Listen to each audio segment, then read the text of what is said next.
Good day everyone, I am Mariel Ann Trinidad from Northern Bukidnon State College. I am currently taking FM6 Credit and Collection. For this activity, I interview a small business owner to learn how she manage her money and avoid debt.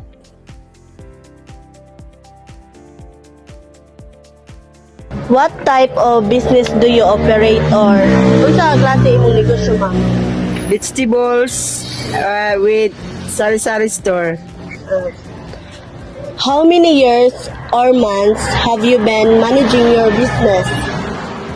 3 months. Did you start your business using personal savings or borrowed money? Kuan kanang ako nga kuan kagalingon nga financing.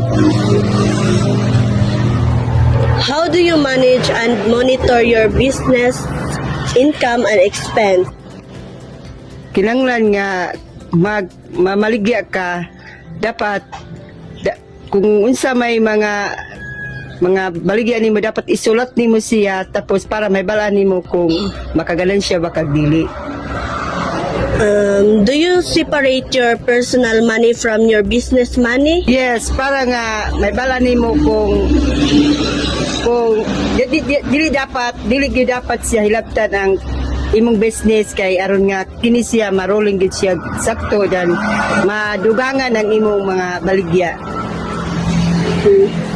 Do you have an emergency fund for your business? Yes, dapat gyud nga nakay savings para nga nakay ipang tapal sa pananglitan o naay kanang makaganansya baka o wala dapat nakay kaugalingon nga savings gyud.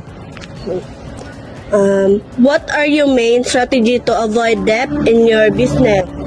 Simple lang, dapat kabalo ka nga or dapat ilo nimo ang tao nga kabumobayad or dapat mangita kag paagi nga ang imong baligya mahalin gyud or pwede nimo siya isuroy in case nga kanang para nga dili gyud madaot ang imong mga utan. Sa halimbawa na lang sa mga vegetables dapat mangita gyud nimo nagpaagi para nga mahalin gyud na siya nga dili gyud masayang ang imong gipangpalit or gi-display.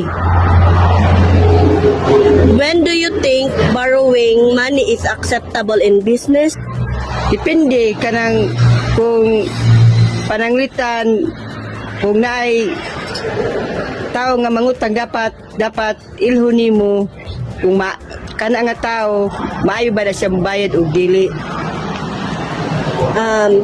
What advice can you give to student about avoiding debt and managing money wisely? Dapat akong ma-advise sa mga estudyante dapat good nga isip usa ka estudyante dapat mag-savings gyud.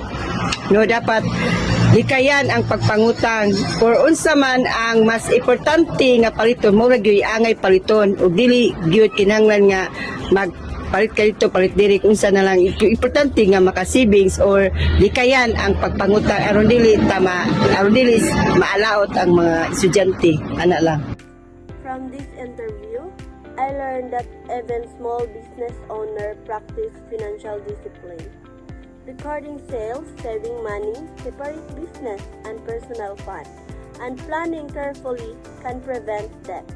This shows that proper money management is more important than the size of the business. As a student, we can apply this lesson by budgeting our allowance, distinguishing needs from wants, savings regularly, and avoiding unnecessary borrowing. Even small savings can help us avoid debt and financial problems in the future. In conclusion, this interview helped me understand how real business owners manage finance and avoid debt. Financial discipline, proper recording, and saving are essential for success. Thank you for listening.